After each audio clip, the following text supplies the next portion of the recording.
여러분, 65세 이후 우리 몸에서 어떤 변화가 일어날까요? 체력이 떨어지고 근육이 줄어들고 기억력이 감퇴한다는 이야기를 많이 듣습니다.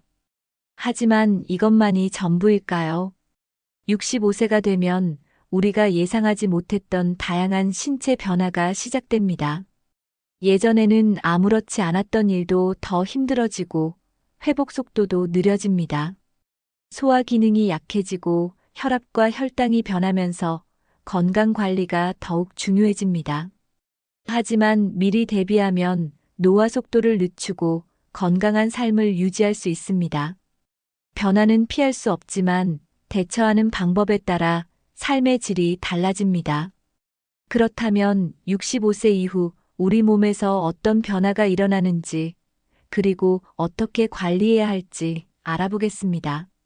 오늘 알려드리는 내용만 잘 기억해도 70세, 80세까지 건강하게 생활할 수 있습니다.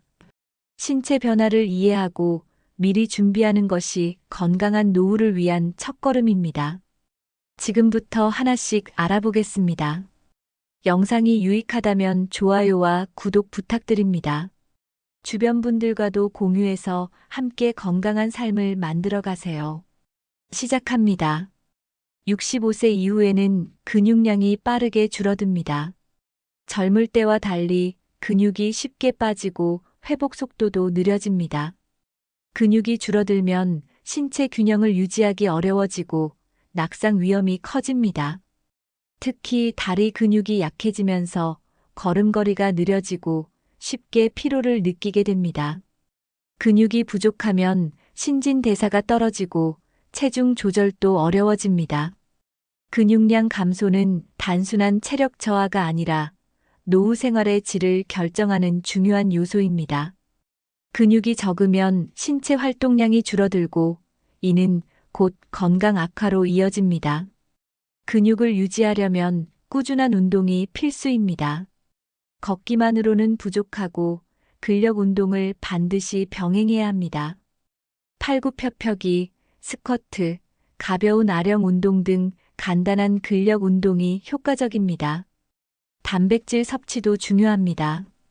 단백질이 부족하면 운동을 해도 근육이 쉽게 만들어지지 않습니다.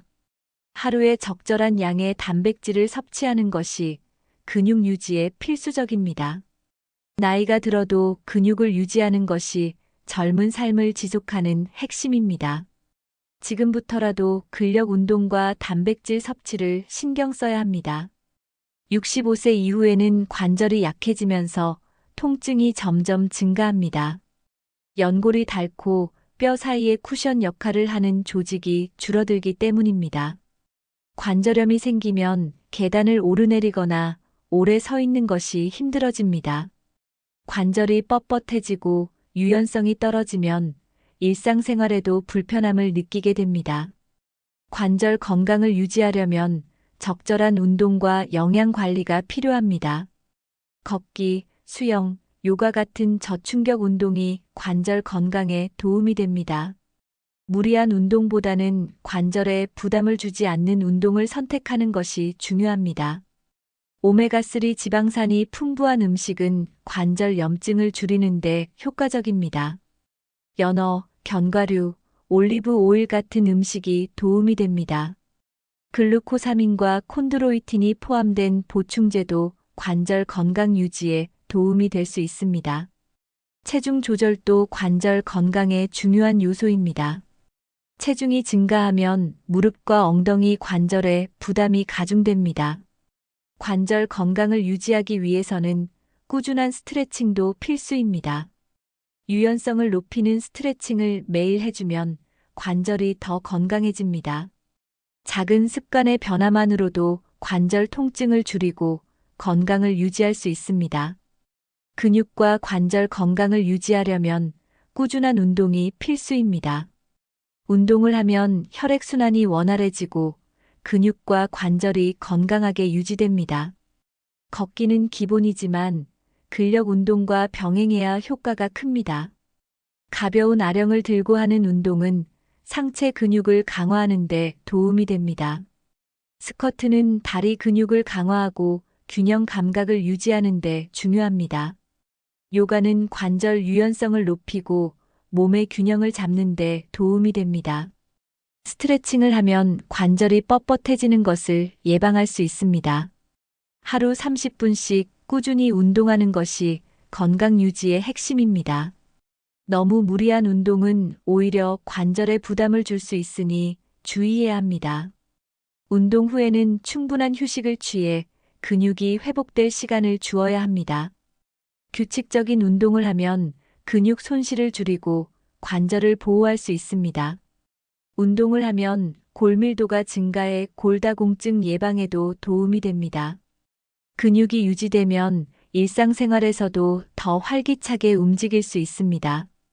꾸준한 운동 습관이 결국 건강한 노후를 만드는 가장 큰 비결입니다. 지금부터라도 운동 계획을 세우고 실천하는 것이 중요합니다. 65세 이후에는 혈관이 점점 탄력을 잃고 딱딱해지기 시작합니다. 이는 혈압이 쉽게 올라가고 심혈관 질환 위험이 커지는 원인이 됩니다. 혈관이 좁아지면 혈액순환이 원활하지 않아 몸이 쉽게 피로해집니다.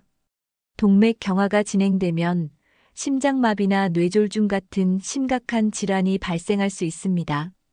고혈압은 소리 없는 살인자라고 불릴 만큼 초기에는 별다른 증상이 없습니다. 하지만 방치하면 심장과 혈관에 큰 부담을 주어 건강을 위협할 수 있습니다. 나트륨 섭취가 많으면 혈압이 쉽게 오르므로 짠 음식을 줄이는 것이 중요합니다. 과도한 스트레스와 흡연, 음주는 혈관 건강을 악화시키는 주요 원인입니다. 운동 부족도 혈압을 상승시키고 혈액순환을 방해할 수 있습니다. 체중이 증가하면 혈관에도 더 많은 부담이 가해지므로 체중 조절이 필수입니다. 혈압이 높아지면 눈 건강과 신장 기능에도 영향을 미칠 수 있습니다.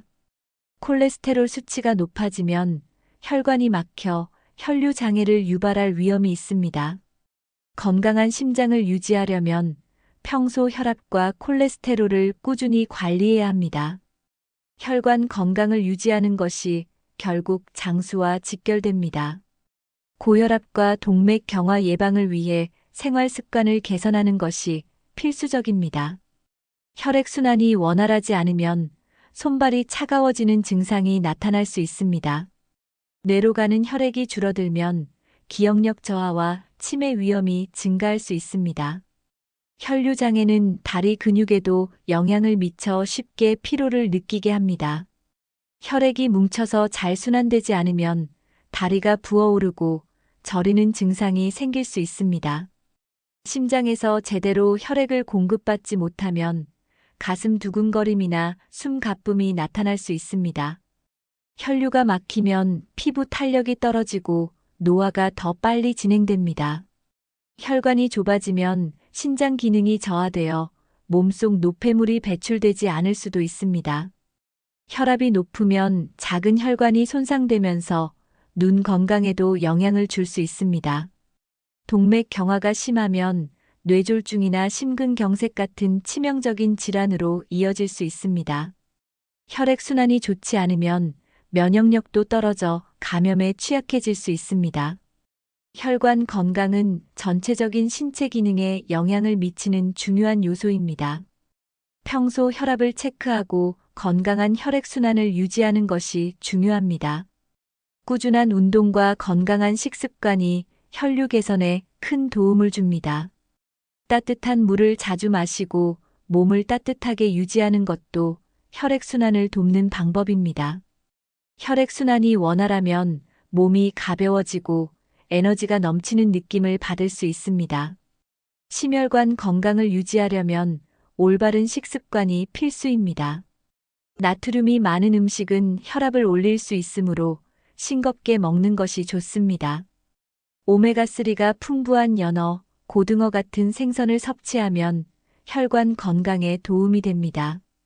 올리브 오일, 견과류 등 건강한 지방을 섭취하면 혈액순환이 원활해집니다. 마늘과 양파는 혈액을 맑게 해주고 혈관을 깨끗하게 유지하는 데 효과적입니다. 식이섬유가 풍부한 채소와 과일을 충분히 섭취하면 콜레스테롤 수치를 낮출 수 있습니다. 체중을 관리하면 혈압 조절에도 큰 도움이 됩니다. 규칙적인 운동은 심장 건강을 강화하는 데 필수적입니다. 걷기, 자전거 타기, 수영 같은 유산소 운동은 심혈관 건강에 가장 좋은 운동입니다. 가벼운 근력 운동도 함께하면 혈관 탄력을 유지하는 데 도움이 됩니다. 하루 30분에서 40분 정도의 꾸준한 운동이 혈압과 콜레스테롤을 관리하는 데 효과적입니다.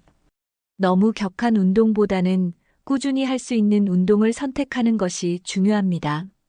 스트레칭을 자주 하면 혈관이 유연해지고 혈압 조절에도 도움이 됩니다.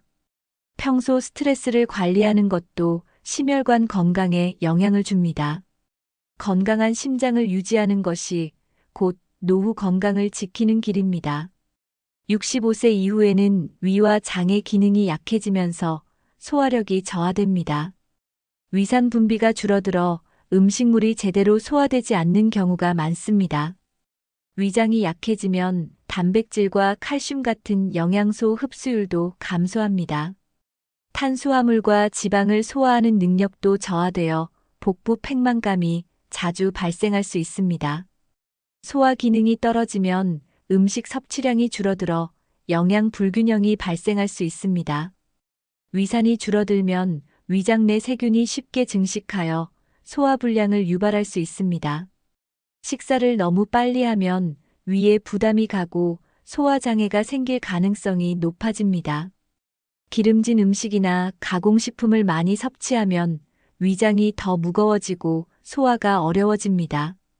노화로 인해 식도 근육이 약해지면서 위산 역류가 발생할 수도 있습니다. 위장 기능을 보호하기 위해서는 천천히 먹고 잘 씹는 습관이 중요합니다. 하루 3끼를 규칙적으로 먹는 것이 위 건강을 유지하는 데 도움이 됩니다. 소화가 잘 되는 음식을 선택하는 것도 중요한데 너무 차갑거나 자극적인 음식은 피해야 합니다. 따뜻한 국물 음식이나 죽 같은 부드러운 음식이 위장 부담을 줄여줍니다. 위 건강을 위해서는 저녁 식사를 너무 늦게 하지 않는 것이 좋습니다.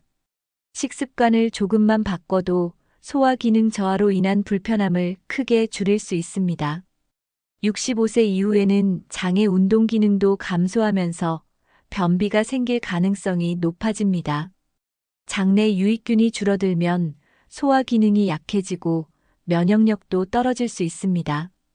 유산균을 충분히 섭취하면 장내 환경을 개선하는 데 도움이 됩니다. 요거트, 김치, 된장 같은 발효식품을 자주 먹으면 유익균을 늘릴 수 있습니다. 유산균 보충제를 섭취하는 것도 장 건강 유지에 좋은 방법입니다.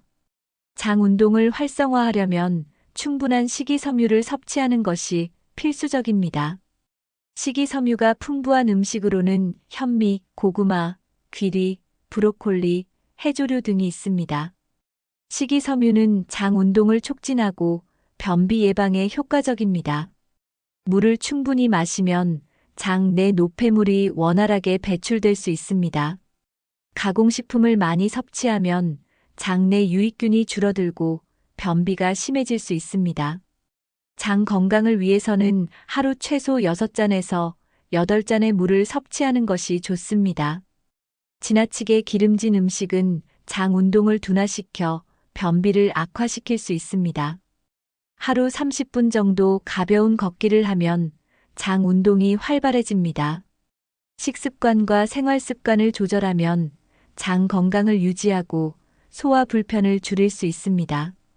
건강한 장은 면역력과도 직결되므로 꾸준히 관리하는 것이 중요합니다. 소화 불량과 변비를 예방하려면 식사를 규칙적으로 하는 것이 중요합니다. 하루 3끼를 일정한 시간에 먹으면 위장 리듬이 안정됩니다. 식사 후에는 가볍게 걷는 것이 소화를 돕는 데 효과적입니다. 과식은 위장에 부담을 줄 수 있으므로 한 번에 너무 많은 양을 먹지 않는 것이 좋습니다. 지방이 많은 음식은 소화 시간이 길어질 수 있으므로 적당히 섭취해야 합니다. 커피나 알코올은 위산 분비를 증가시켜 속쓰림을 유발할 수 있습니다. 늦은 밤에 음식을 먹으면 위산 역류나 소화불량이 생길 가능성이 높아집니다. 장 건강을 위해서는 하루 최소 7시간에서 8시간 정도 숙면을 취하는 것이 좋습니다. 스트레스는 소화기 건강에도 영향을 주기 때문에 긴장을 푸는 것이 중요합니다. 가벼운 복부 마사지를 하면 장 운동이 활발해져 변비 예방에 도움이 됩니다. 변비 예방을 위해 아침에 일어나자마자 따뜻한 물을 한 잔 마시는 것이 좋습니다. 화장실을 규칙적으로 가는 습관을 들이면 장 기능을 안정적으로 유지할 수 있습니다. 식사를 하면서 너무 많은 이야기를 하면 공기가 들어가 위장이 더부룩할 수 있습니다. 한 번에 많은 양의 물을 마시는 것보다 하루 종일 꾸준히 수분을 섭취하는 것이 효과적입니다. 소화 기능을 건강하게 유지하면 몸 전체의 컨디션도 좋아지고 삶의 질이 향상됩니다. 65세 이후에는 뇌의 신경세포 수가 감소하면서 기억력이 점점 저하됩니다. 나이가 들면서 혈액순환이 원활하지 않으면 뇌로 가는 산소와 영양 공급이 줄어듭니다. 이로 인해 집중력과 학습 능력이 떨어지고 새로운 정보를 기억하는 것이 어려워질 수 있습니다. 신경세포 사이의 연결이 약해지면서 정보 전달 속도가 느려집니다. 스트레스와 수면 부족이 지속되면 뇌 기능 저하 속도가 더 빨라질 수 있습니다. 뇌에서 기억을 담당하는 해마 부위가 위축되면서 단기 기억력이 감소합니다. 규칙적인 운동이 부족하면 뇌 기능이 더 빠르게 저하될 수 있습니다. 식습관이 불균형하면 뇌 기능을 유지하는 데 필요한 영양소가 부족할 수 있습니다. 혈당 조절이 원활하지 않으면 뇌세포가 손상되면서 인지 기능이 저하될 위험이 커집니다. 스마트폰이나 TV를 너무 많이 보면 뇌 활동이 줄어들어 기억력이 약해질 수 있습니다. 사회적 활동이 줄어들고 사람들과의 대화가 적어지면 뇌 자극이 감소합니다. 노화로 인해 신경 전달 물질의 균형이 무너져 뇌의 작동이 둔해질 수 있습니다. 뇌 건강을 유지하려면 지속적인 학습과 활동이 필수적입니다. 뇌 기능 저하는 자연스러운 현상이지만 생활 습관을 개선하면 진행 속도를 늦출 수 있습니다. 지금부터라도 뇌를 건강하게 유지하는 방법을 실천하는 것이 중요합니다. 새로운 것을 배우면 뇌를 활성화하는 데 큰 도움이 됩니다. 독서, 악기 연주, 퍼즐 맞추기 같은 활동은 기억력 강화에 효과적입니다.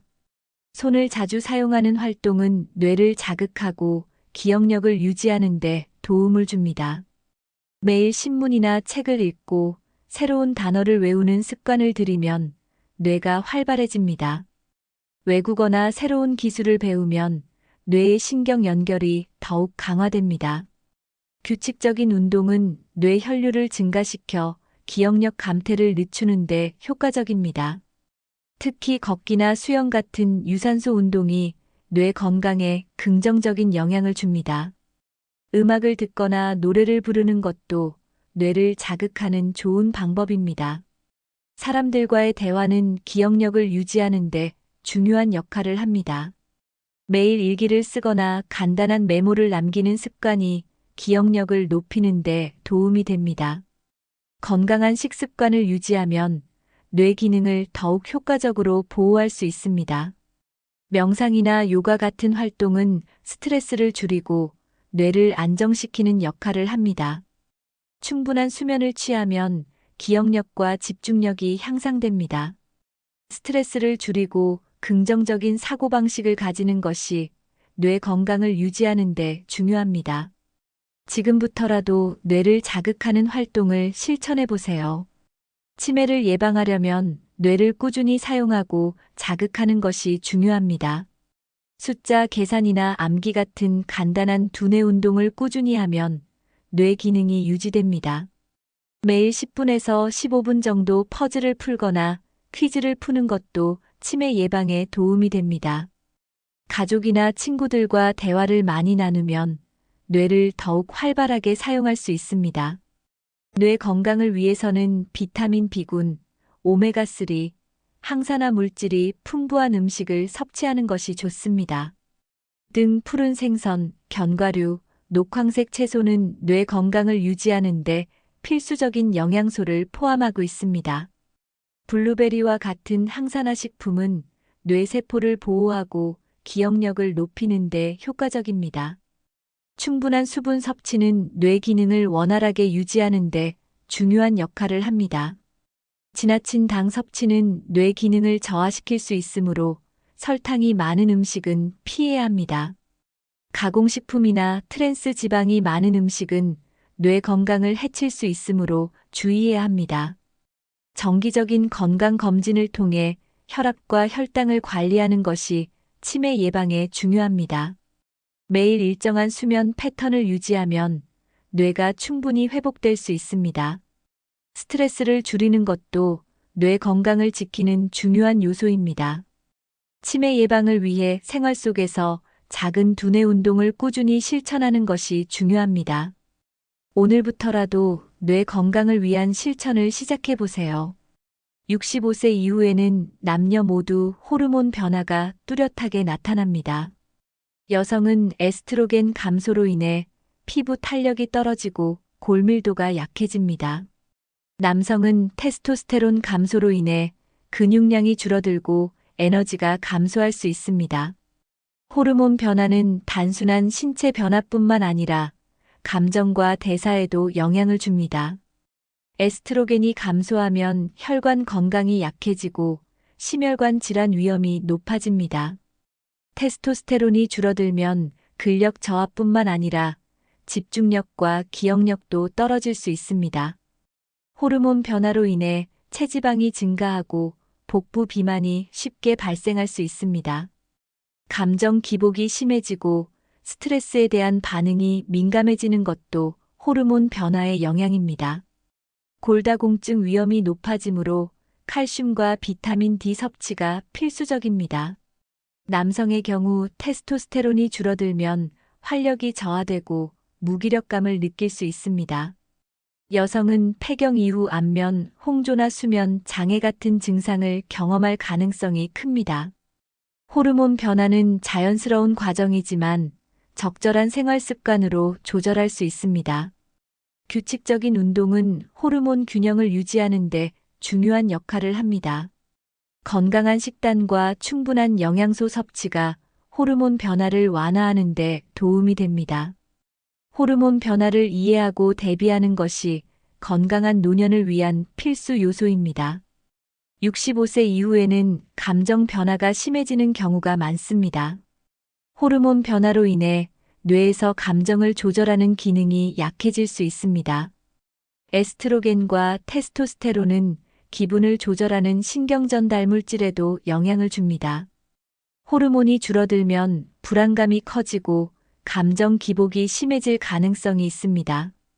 특히 여성은 폐경 이후 우울감을 느끼는 경우가 많습니다. 남성은 테스토스테론 감소로 인해 자신감이 떨어지고 의욕이 감소할 수 있습니다. 사회적 활동이 줄어들면 외로움이 증가하면서 우울감이 커질 수도 있습니다. 스트레스가 지속되면 코르티솔 수치가 높아지고 감정 조절이 더 어려워집니다. 수면 부족은 감정 변화에 큰 영향을 미치므로 규칙적인 수면 패턴이 중요합니다. 햇빛을 자주 쬐면 세로토닌이 증가하여 기분이 안정됩니다. 명상이나 가벼운 운동은 스트레스 해소와 감정 조절에 효과적입니다.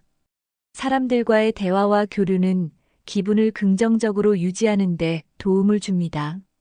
규칙적인 운동과 균형 잡힌 식습관이 감정 변화를 조절하는 데 중요합니다. 자신의 감정을 억누르기보다 건강하게 표현하는 것이 필요합니다.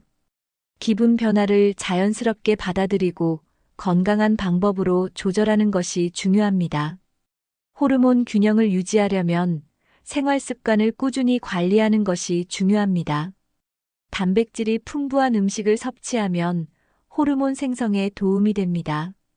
오메가3 지방산이 풍부한 연어, 견과류, 아보카도 같은 음식이 호르몬 균형에 좋습니다. 가공식품과 당분이 많은 음식은 호르몬 불균형을 유발할 수 있으므로 피해야 합니다. 비타민 D는 호르몬 조절에 중요한 역할을 하므로 충분히 섭취해야 합니다.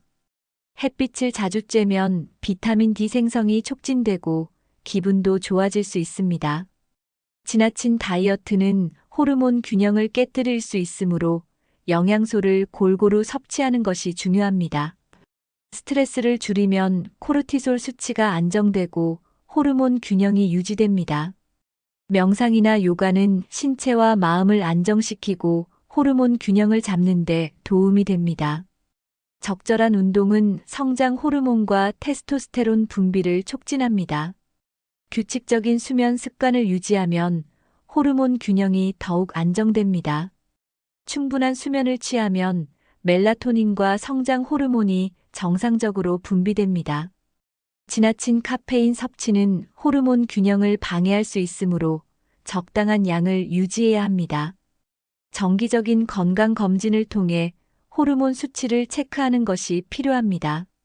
건강한 생활 습관을 실천하면 호르몬 변화를 완화하고 활력 있는 노후를 보낼 수 있습니다. 65세 이후에는 면역 체계가 점점 약해지면서 감염 질환에 쉽게 걸릴 수 있습니다. 이는 면역세포의 수가 감소하고 세포들이 외부 병원균을 효과적으로 제거하는 능력이 떨어지기 때문입니다. 면역력이 저하되면 감기나 폐렴 같은 호흡기 질환에 쉽게 노출될 수 있습니다. 작은 상처도 회복 속도가 느려지고 세균 감염 위험이 높아질 수 있습니다. 나이가 들수록 백신 접종의 중요성이 커지는 이유도 면역력 저하와 관련이 있습니다. 면역 시스템이 약해지면 식중독이나 장 감염에도 취약해집니다. 스트레스가 지속되면 면역 기능이 더욱 약해질 수 있습니다. 비타민 D와 같은 면역 강화 영양소가 부족하면 감염에 더 쉽게 노출됩니다. 혈액순환이 원활하지 않으면 면역세포가 몸 전체에 효과적으로 퍼지지 못합니다. 수면 부족은 면역 기능을 약화시키고 감염 위험을 높일 수 있습니다. 당분이 많은 음식은 면역세포의 활동을 둔화시키므로 주의해야 합니다. 운동 부족은 면역력을 더욱 낮추는 원인이 될 수 있습니다. 만성 질환을 가지고 있는 경우 면역력이 더 빠르게 약해질 수 있습니다. 소화 기능이 약해지면 장내 유익균이 줄어들어 면역 기능이 떨어질 수 있습니다. 면역력을 유지하려면 평소 생활 습관을 철저히 관리하는 것이 중요합니다. 나이가 들수록 감염 질환이 심각한 합병증으로 이어질 가능성이 높아집니다. 독감, 폐렴, 대상포진 같은 질환은 65세 이후 더욱 위험할 수 있습니다. 독감 백신을 맞으면 감염 위험을 줄이고 감염되더라도 증상을 완화할 수 있습니다. 폐렴구균 백신은 폐렴 발생 위험을 낮추고 면역력이 약한 사람들을 보호하는 데 도움이 됩니다.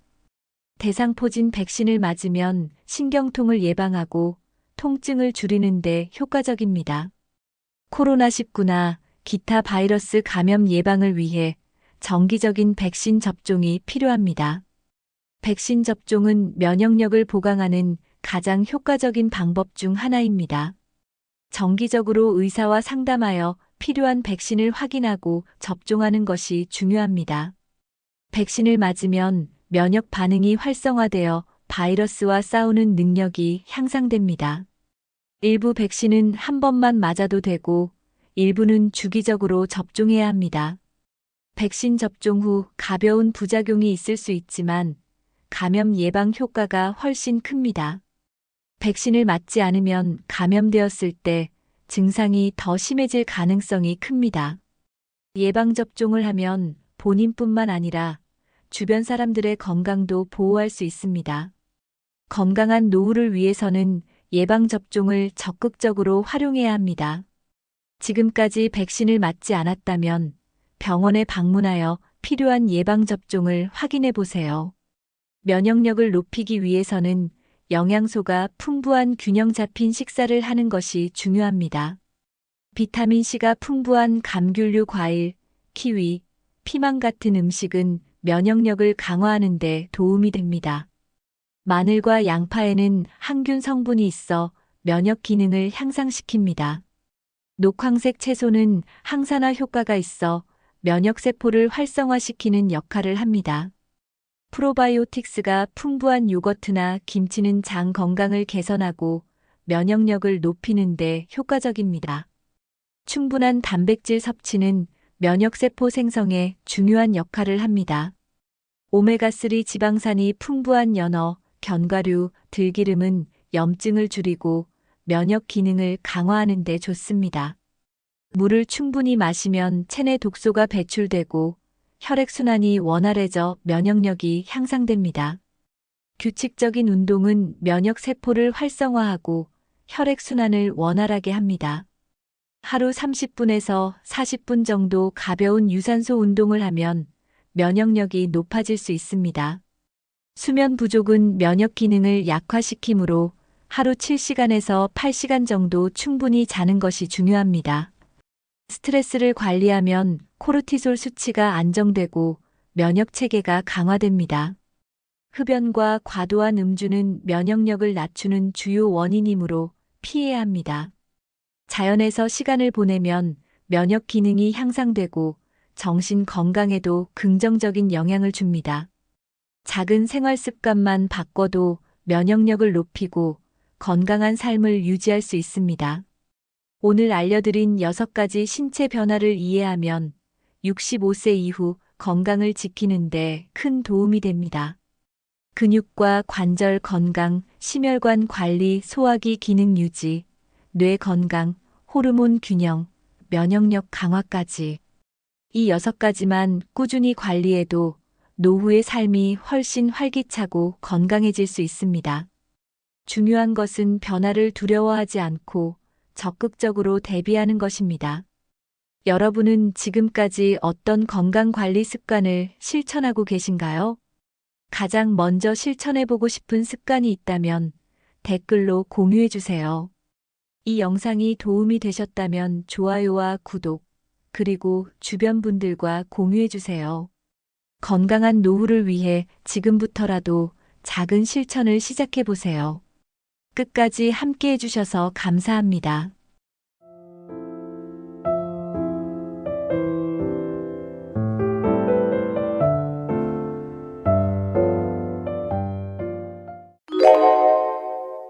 아파트는 많은 사람들이 가장 안전한 투자라고 믿는 자산입니다.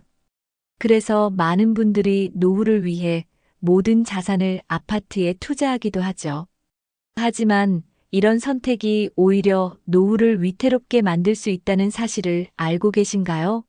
오늘은 아파트에 올인한 경우 발생할 수 있는 위험들과 이를 예방하기 위한 대안을 살펴보겠습니다.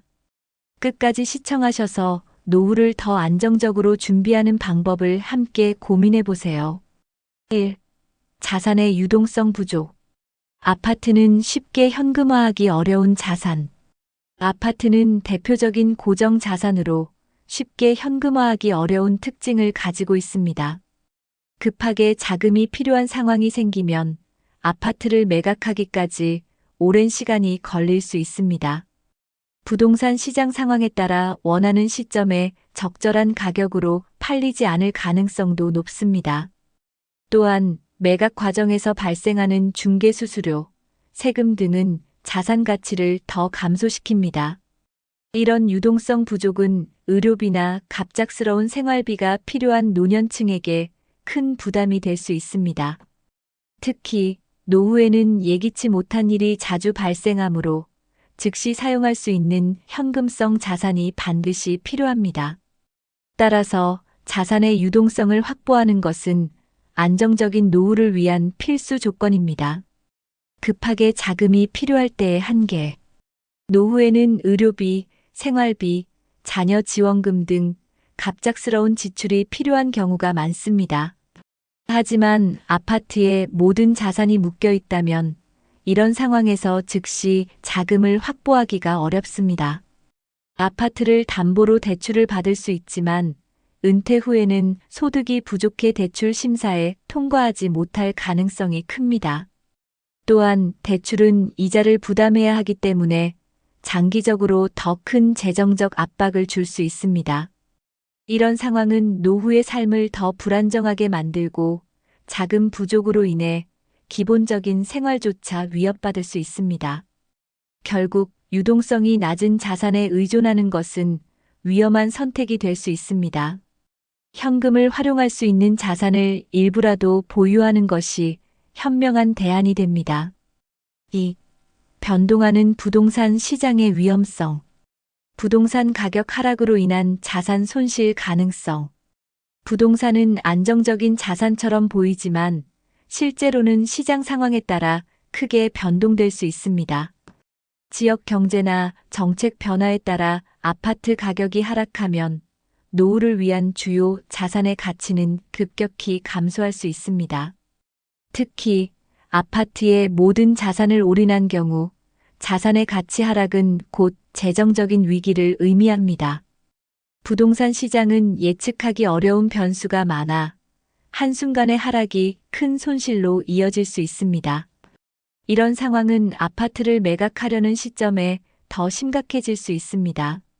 가격이 하락한 상태에서 매각해야 한다면 본래 계획했던 자산 활용이 어려워질 가능성이 큽니다. 따라서 부동산의 위험성을 이해하고 자산을 분산하는 전략이 필요합니다. 지역별 부동산 가치 차이의 문제. 부동산 가치는 지역에 따라 큰 차이를 보입니다. 인기 지역의 아파트는 가격이 안정적이거나 상승할 가능성이 높지만 비인기 지역은 가치가 하락할 위험이 큽니다.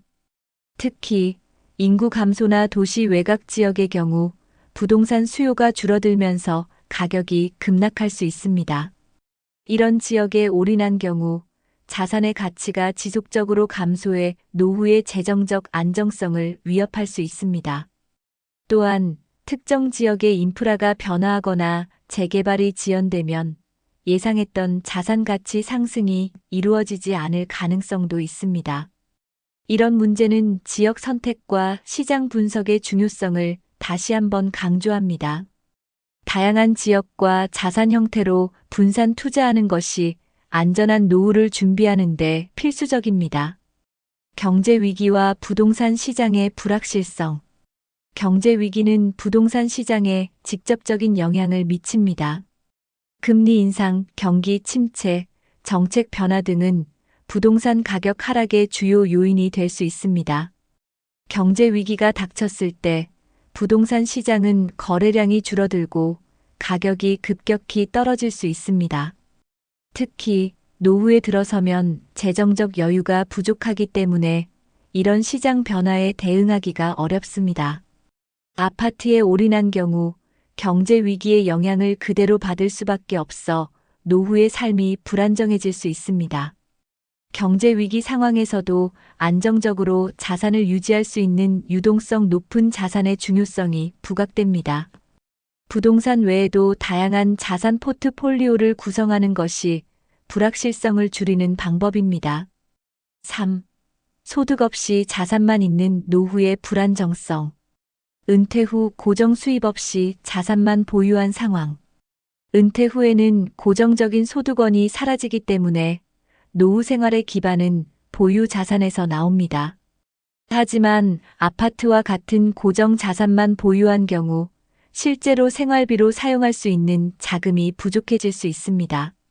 매달 필요한 생활비와 의료비는 꾸준히 나가지만 아파트는 현금 흐름을 제공하지 않습니다.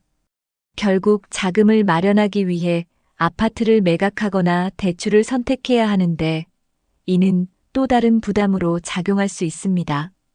특히 은퇴 후에는 대출 심사 기준이 까다롭기 때문에 대출을 받는 것조차 쉽지 않을 수 있습니다.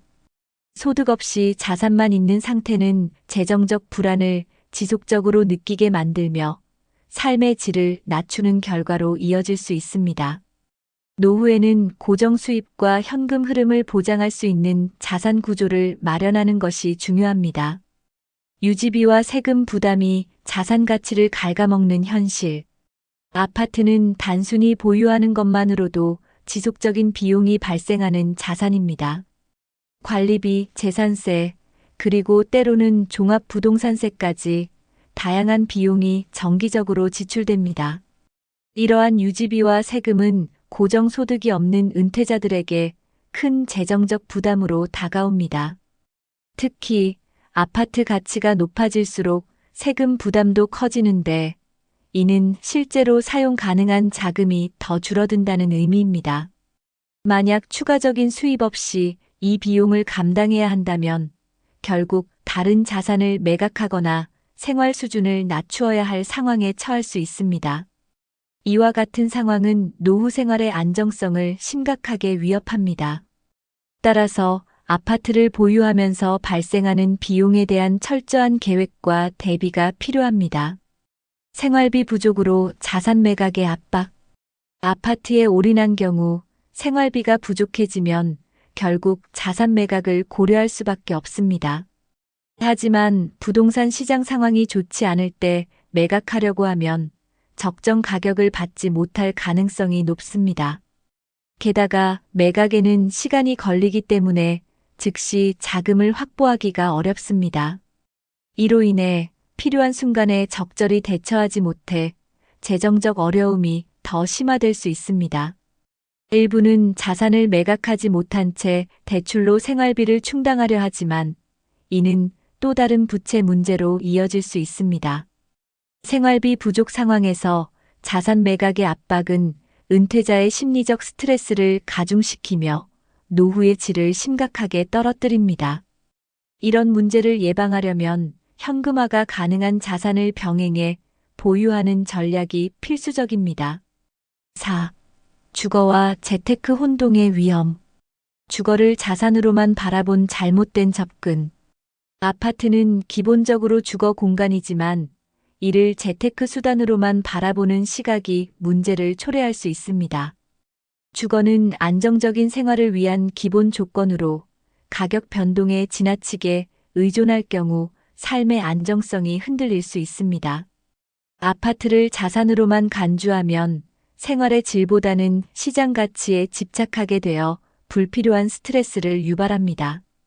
또한 투자 목적으로 아파트를 구매했더라도 그 가치를 실현하려면 매각이 필요하며 이는 실질적인 자금 흐름을 즉각 제공하지 못합니다. 특히 노후에는 주거 안정이 중요한데 재테크 수단으로만 접근하다 보면 주거 자체의 목적을 잃을 수 있습니다. 주거와 재테크는 분리해서 접근해야 안정적이고 행복한 노후를 보낼 수 있습니다. 이를 위해 다양한 자산 전략을 병행하며 주거와 투자의 균형을 맞추는 것이 중요합니다. 과도한 대출로 인한 재정 압박. 아파트 구매 시 과도한 대출은 노후 재정에 심각한 부담을 줄 수 있습니다. 특히 대출금을 갚기 위해 은퇴 이후에도 일정 수준의 소득이 필요하지만 현실적으로 이는 쉽지 않은 상황입니다. 대출 상환 부담이 생활비 부족으로 이어지면 다른 필요한 지출을 줄이거나 자산을 매각해야 할 수도 있습니다. 금리가 상승하면 대출 이자 부담이 가중되어 재정적 어려움은 더욱 커질 수 있습니다. 또한 대출은 정기적으로 고정 지출을 요구하므로 유동성이 부족한 노후 재정에서 큰 압박 요인이 됩니다. 이러한 상황은 경제적 스트레스를 유발하고 노후의 삶의 질을 떨어뜨리는 결과를 가져옵니다. 따라서 대출 없이 주거를 안정적으로 마련할 방법을 고민하거나 대출 규모를 최소화하는 것이 중요합니다. 노후 생활의 안정성을 잃는 결과 아파트에 올인하고 대출까지 과도하게 부담하는 경우 노후의 재정적 안정성이 크게 흔들립니다. 안정적이어야 할 노후가 자산 가치 변동과 대출 상환 문제로 인해 불안정해질 수 있습니다. 이는 단순히 경제적 문제를 넘어 정신적 스트레스와 삶의 질 저하로 이어질 가능성이 큽니다. 아파트가 아닌 다른 형태의 자산 분산을 통해 안정성을 확보했다면 이런 문제를 예방할 수 있었을 것입니다. 노후에는 재정적 스트레스를 줄이고 예측 가능한 생활비와 자산 활용 계획이 중요합니다. 모든 것을 한 자산에 집중한 결과 노후가 위험에 처하는 상황을 피하려면 미리 다양한 대안을 고려해야 합니다. 결국 노후의 안정성을 보장하려면 아파트 투자 외에도 현금성 자산과 다양한 투자 포트폴리오를 갖추는 것이 필수적입니다. 5. 노후를 대비하는 올바른 자산 관리 방안. 다양한 자산 분산 투자 전략. 노후를 안정적으로 보내기 위해서는 자산을 한 곳에 집중하지 않고 분산 투자하는 것이 중요합니다. 부동산은 물론이고 금융자산, 연금, 주식, 채권 등 다양한 형태로 자산을 나눌 필요가 있습니다. 이렇게 하면 특정 자산의 가치가 하락하더라도 전체적인 재정적 안정성을 유지할 수 있습니다. 분산 투자는 단순히 위험을 줄이는 것뿐만 아니라 여러 소득원을 통해 꾸준한 현금 흐름을 확보하는 데도 도움을 줍니다. 예를 들어 부동산을 일부 매각해 금융상품에 투자하면 유동성을 확보할 수 있습니다. 또한 배당금을 주는 주식이나 안정적인 채권에 투자하면 은퇴 후에도 일정한 소득을 유지할 수 있습니다. 다양한 자산으로 포트폴리오를 구성하는 것은 노후 재정의 안정성과 유연성을 동시에 보장하는 전략입니다. 유동성이 높은 자산 확보의 중요성. 유동성이 높은 자산을 보유하는 것은 노후의 갑작스러운 지출 상황에 대처하는 데 필수적입니다. 예를 들어 의료비, 생활비, 예기치 못한 사고 등에는 현금이나 현금화가 쉬운 자산이 필요합니다. 부동산은 현금화가 어렵기 때문에 은퇴 전부터 일정한 비율의 자산을 금융자산으로 전환하는 것이 현명합니다. 저축성 예금, 단기 채권 또는 투자 펀드와 같은 상품은 유동성과 수익성을 동시에 제공할 수 있습니다. 또한 퇴직금이나 연금도 유동성 자산의 한 형태로 활용할 수 있습니다. 유동성이 높은 자산은 단순히 지출을 위한 자금이 아니라 심리적 안정감을 주는 역할도 합니다. 노후를 준비할 때는 언제든 쓸 수 있는 돈을 확보하는 것이 핵심 전략 중 하나입니다. 부동산과 금융자산의 균형 잡힌 관리법. 부동산과 금융자산의 균형을 맞추는 것은 노후 자산 관리의 핵심입니다. 부동산은 장기적인 가치 상승 가능성을 제공하지만 현금 흐름이 부족하다는 단점이 있습니다. 반면 금융자산은 유동성과 소득 창출 측면에서 강점을 가지고 있습니다. 따라서 부동산과 금융자산의 비율을 적절히 조정하면 안정성과 수익성을 동시에 얻을 수 있습니다. 예를 들어 주거용 아파트는 기본으로 보유하되 투자용 부동산은 매각해 금융자산으로 전환할 수 있습니다. 연금 상품이나 고정 수익이 보장되는 금융상품에 투자하면 매달 고정적인 소득을 확보할 수 있습니다. 이 균형 잡힌 자산 관리는 노후의 재정적 안정성을 강화하고 다양한 상황에 유연하게 대응할 수 있는 기반을 제공합니다. 아파트에 올인하는 선택은 단기적으로는 안정적일 수 있지만 장기적으로는 노후를 위험에 빠뜨릴 수 있습니다. 다양한 자산 분산, 유동성 확보, 균형 잡힌 관리법을 통해 더 안정적이고 행복한 노후를 준비하세요. 이 영상이 유익하셨다면 구독과 좋아요를 눌러주세요. 여러분의 노후 준비 전략이나 경험을 댓글로 공유해주세요. 함께 더 나은 노후를 만들어 갑시다.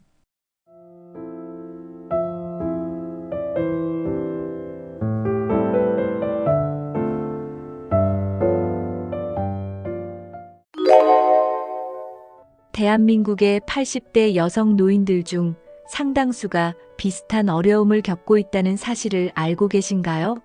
이는 개인의 선택이나 실수 때문이 아니라 우리 사회가 만들어낸 구조적인 문제입니다.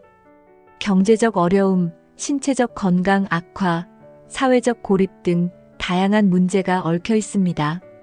오늘은 이들이 겪는 비극적인 현실과 그 원인, 그리고 우리가 할 수 있는 해결책에 대해 이야기해 보려고 합니다. 끝까지 시청하시며 함께 생각해보는 시간을 가져보세요. 1. 경제적 어려움 안정된 노후의 부재. 국민연금과 노후 자금 부족의 현실. 대한민국의 많은 80대 여성들은 국민연금만으로는 생활을 유지하기 어려운 상황에 처해 있습니다.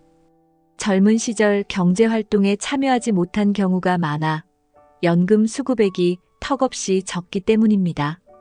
여기에 생활비와 의료비가 겹치면서 경제적 어려움이 가중되고 있습니다. 이로 인해 기본적인 생활조차 힘든 노인 빈곤 문제가 사회적으로 대두되고 있습니다. 경제적 지원이 부족한 현실은 이들의 삶을 더 어렵게 만들고 있습니다. 자녀에게 경제적으로 의존하게 되는 상황. 많은 할머니들은 자녀들에게 의존하며 노년을 보내고 있습니다. 하지만 자녀들도 경제적으로 여유롭지 못한 경우가 많아 부모를 지원하는데 한계를 느낍니다. 이로 인해 부모와 자녀 사이에 갈등이 발생하거나 의존을 줄이기 위해 스스로를 더 고립시키는 경우가 많습니다. 가족 간의 경제적 의존은 심리적 부담으로 이어져 삶의 질을 크게 떨어뜨립니다. 이는 개인의 문제를 넘어 사회적 지원의 부족을 보여줍니다. 빈곤과 고독을 동시에 겪는 독거노인의 증가.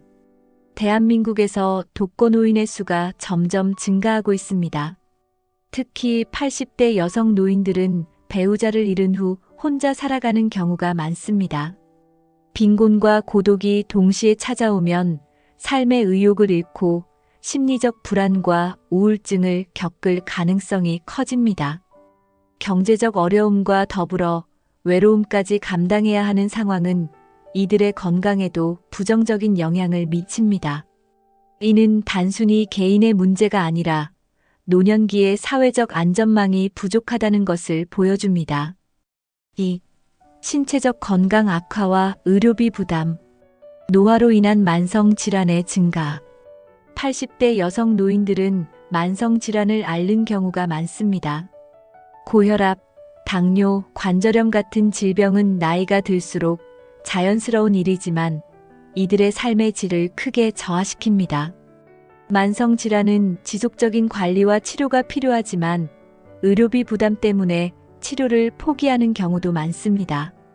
병원에 가는 것조차 경제적으로 부담이 되는 현실은 건강을 더 악화시키는 악순환을 초래합니다.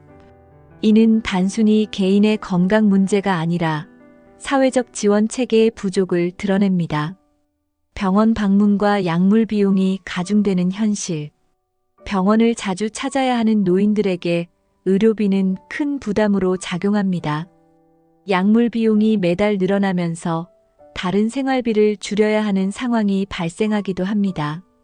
경제적 여유가 없는 노인들은 병원 방문을 최소화하거나 약을 줄여 복용하는 경우도 흔합니다.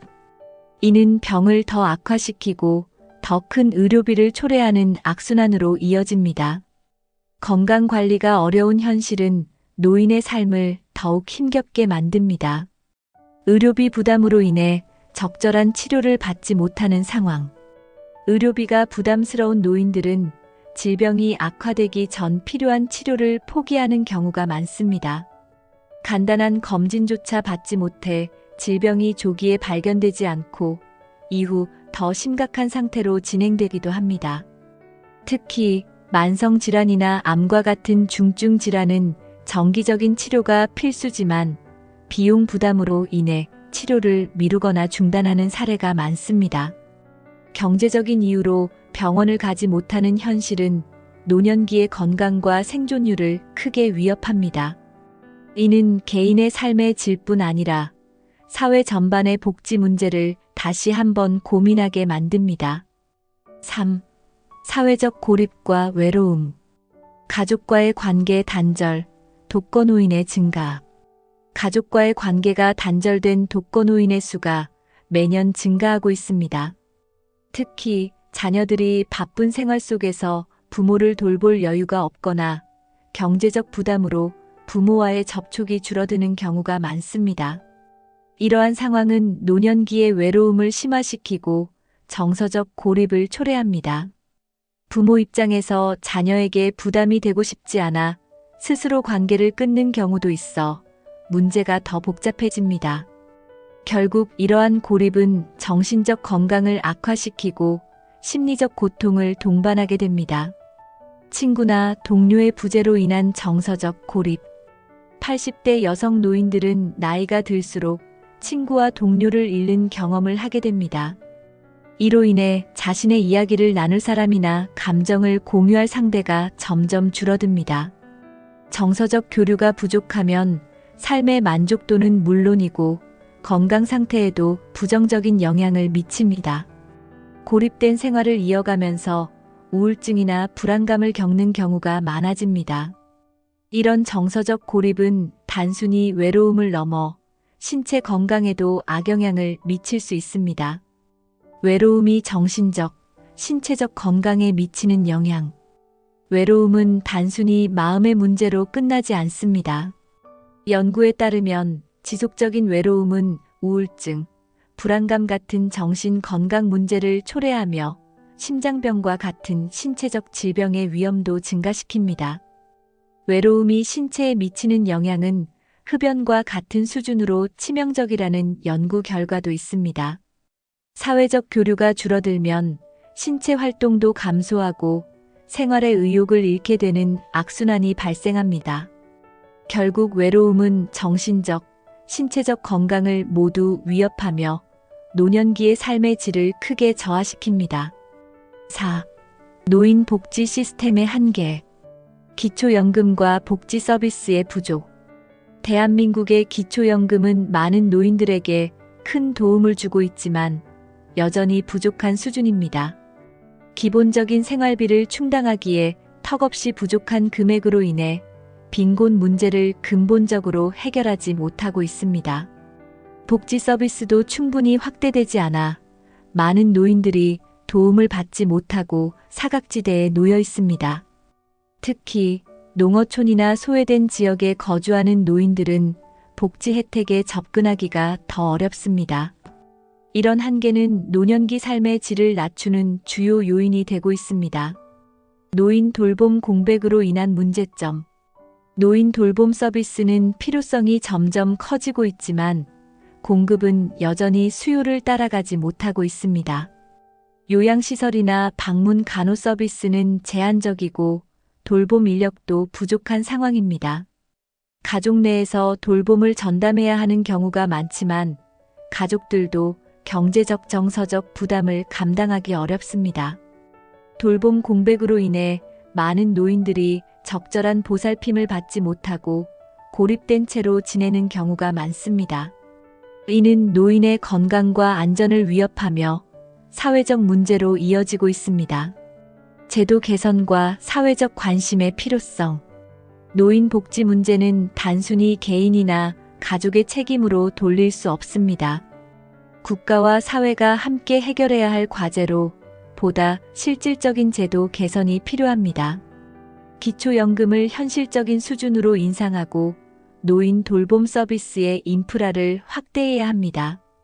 또한 노인을 위한 지역 커뮤니티 프로그램과 복지센터를 활성화해 사회적 교류의 기회를 제공할 필요가 있습니다.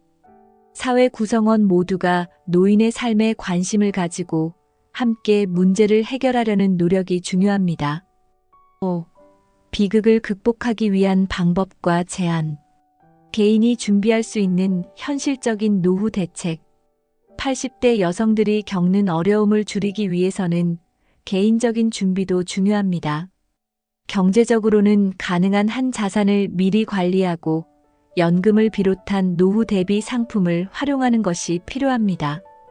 또한 건강 관리를 위해 꾸준한 운동과 균형 잡힌 식단을 유지하며 정기적인 검진을 받는 것이 중요합니다. 사회적 고립을 예방하기 위해 일찍부터 관계를 유지하고 지역 커뮤니티 활동에 참여하는 것도 큰 도움이 됩니다. 이런 사소한 준비들이 노후의 비극을 줄이는데 실질적인 역할을 합니다. 지역사회와 가족의 역할 강화. 지역사회는 노인들의 복지를 책임지는 중요한 역할을 맡을 수 있습니다. 주민센터나 지역복지관에서 노인을 위한 프로그램을 확대하고 이웃 간의 유대감을 강화하는 활동을 장려해야 합니다. 가족들도 노년기의 부모와 정기적으로 소통하며 정서적 지지와 도움을 제공하는 것이 필요합니다.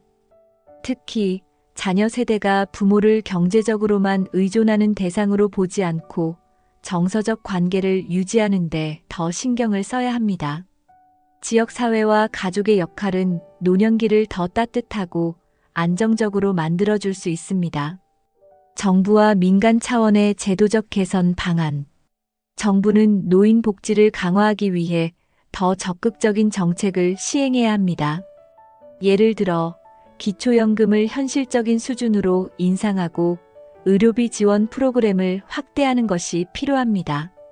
민간 차원에서도 기업과 단체가 나서 노인 고용 기회를 제공하거나 자선 활동을 통해 도움을 주는 방안을 마련할 수 있습니다. 노인 문제를 개인의 문제로 한정짓지 않고 사회 전체가 함께 책임지고 해결하려는 자세가 필요합니다. 제도와 사회적 지원이 뒷받침될 때 노인들의 삶은 더 풍요로워질 것입니다. 대한민국 80대 여성 노인들이 겪고 있는 비극은 개인의 문제가 아닌 사회 전체의 과제입니다. 경제적 어려움, 건강 문제, 사회적 고립 같은 문제들은 모두가 함께 고민하고 해결해야 합니다. 오늘 이야기한 내용을 바탕으로 우리 모두가 노인 복지와 삶의 질 개선을 위해 작은 실천부터 시작해보면 어떨까요? 이 영상이 유익하셨다면 구독과 좋아요를 눌러주세요. 그리고 여러분의 의견을 댓글로 남겨주세요. 함께 더 나은 노년을 만들어가는데 동참합시다.